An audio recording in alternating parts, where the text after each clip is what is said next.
Okay, hi. We are doing the Ice Bucket Challenge. We were challenged by Yvonne Downing and her granddaughter Tatiana.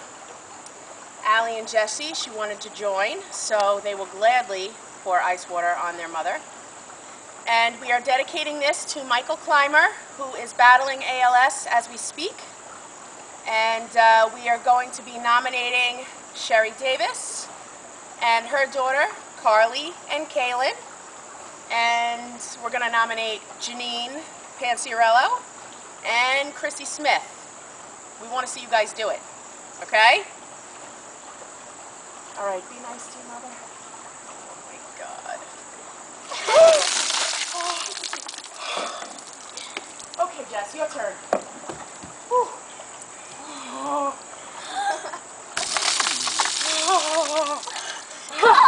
I know, it's really cold. Oh, Allie gets the best.